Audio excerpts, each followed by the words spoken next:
Maxime, merci de prendre quelques instants pour parler de ce qui s'en vient pour l'été 2022 au Mont-Sainte-Anne. Quels sont les événements à retenir pour l'été 2022?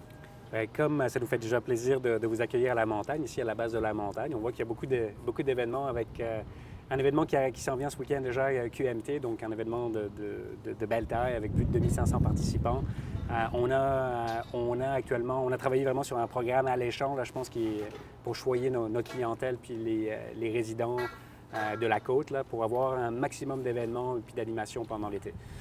Donc, plusieurs événements qu'on appelle des événements titres, comme le Vélérium, Coupe du monde de vélo de montagne, avec le volet cross-country, puis le volet, bien sûr, descente, là, qui ont fait la renommée du Mont-Sainte-Anne aussi, puis de la grande région touristique de Québec. Ça se passe quand déjà?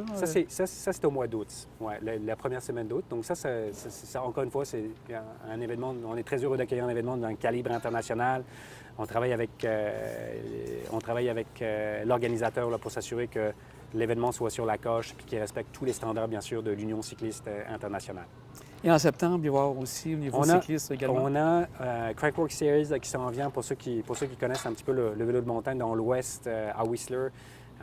Notamment, là, puis ça tourne. Donc, c'est une série qui était dans l'ouest du Canada qui se déplace pour la première fois dans l'est et dans la région de Québec, dans tous les centres de vélo de la région de Québec. Donc, on aura l'honneur au mois de septembre là, d'accueillir un dual slalom ici au Mont-Sainte-Anne.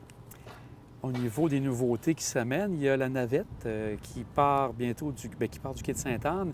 Est-ce que vous sentez déjà peut-être un engouement pour venir visiter le Mont-Sainte-Anne grâce à tout ça ou c'est trop tôt pour en parler? Bien, je pense que c'est une très bonne question. Puis on doit créer des synergies puis des passerelles et des ponts entre les attraits touristiques et culturels de la côte.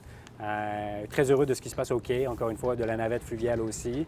À nous, je pense qu'on a du travail encore à faire un petit peu avec les acteurs touristiques là, pour arrimer les choses, attacher les choses, puis s'assurer qu'il y ait une belle transversalité des expériences, que les gens qui viennent avec la navette là, puissent, le cas échéant, venir visiter le Mont-Sainte-Anne. Donc, bien sûr, je pense qu'il va falloir créer cette expérience-là, ce produit-là, pour le rendre public et puis de s'assurer qu'il y ait une belle expérience à la fin pour les clients. Pour le vélo, il y a quelque chose de nouveau, le vélo-parc ou le parc vélo qui a été lancé entre avec Desjardins et la MRC. Ça va se situer à quel endroit, ça, exactement? Ça se situe juste, on ne le voit pas depuis ici, là, ça se situe devant le bâtiment de l'école de glisse, entre le nouveau centre des congrès et les télécabines, la sortie du Grand Vallon pour ceux qui connaissent un petit peu la montagne, et puis donc le bâtiment de l'école de ski. Donc c'est ça, ça va se situer dans cet endroit-là. C'est très excitant aussi, ça fait des années qu'on travaille à l'ajout d'un parc vélo en français, en anglais Pump Track. On utilise toujours les anglicismes dans le vélo de montagne, mais oui, un parc vélo, ça s'appelle. Il est asphalté à peu près 1300 à 1400 mètres carrés avec un composant pour les enfants aussi, qui va être intégré notamment aux jeux qui existaient déjà, notamment là, pour les enfants et les plus grands, les adultes aussi.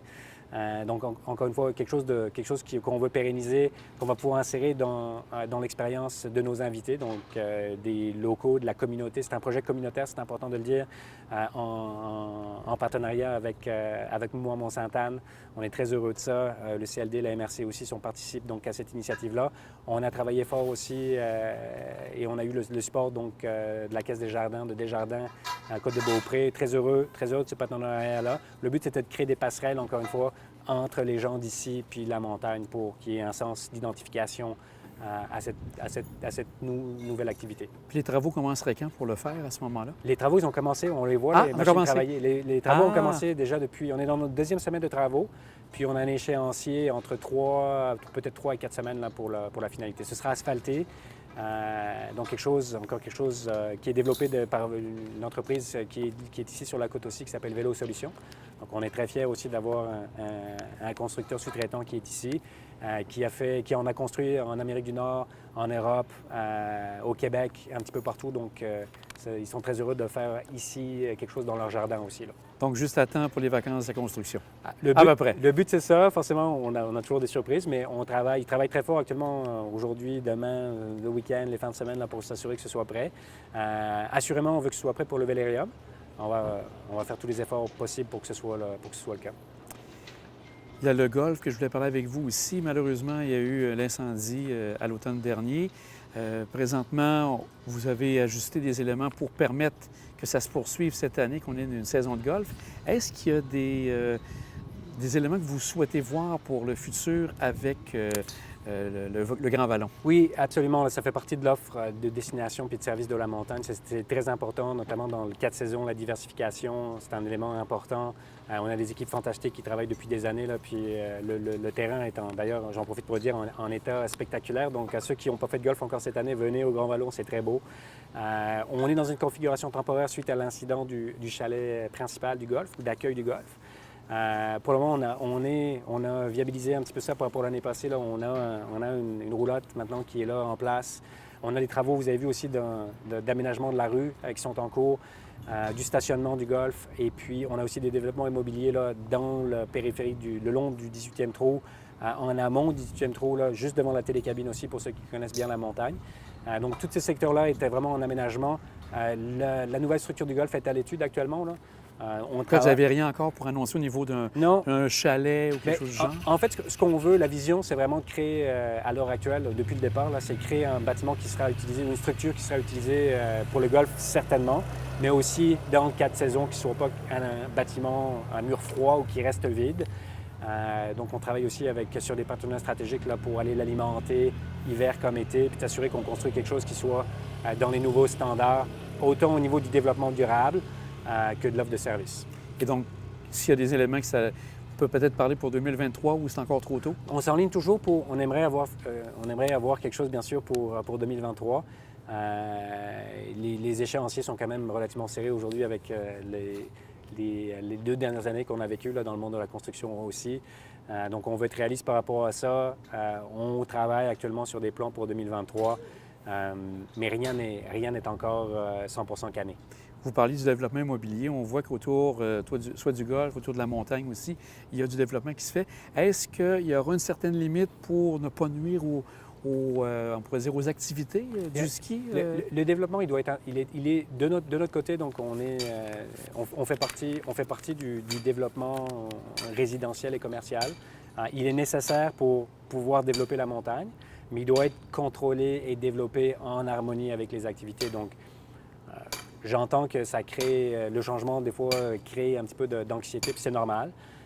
L'approche, elle est vraiment d'avoir un développement qui est mesuré, qui s'insère, intégré dans les activités de la montagne, dans le récréo touristique pour la clientèle de destination, mais aussi pour les gens qui restent ici et qui habitent sur la côte de Beaupré. Que ceux qui peuvent avoir des craintes avançant que ça va gruger une partie de la montagne, vous, de votre côté, c'est pas nécessairement quelque chose que vous voyez? Bien, je pense que je comprends la crainte. À l'heure actuelle, je l'entends vraiment. On l'entend, on la comprend. Il suffit de regarder la montagne il suffit de la regarder quand on se retourne un petit peu. Là, je sais que vous ne pouvez pas le faire, mais ça fait des années justement qu'on a préservé son intégrité naturelle de plein air. Elle n'a pas été, je pense, déformée.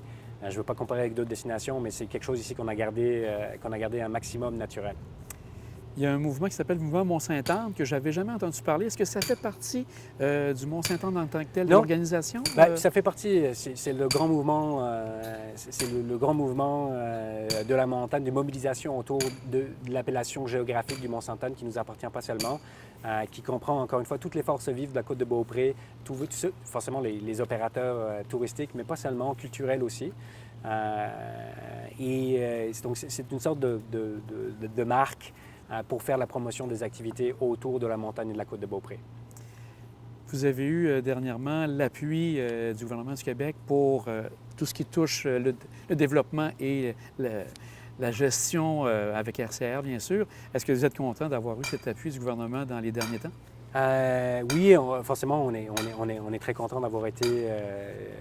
que les efforts portent leurs fruits. Et d'une certaine manière, ça fait plusieurs mois maintenant qu'on travaille de manière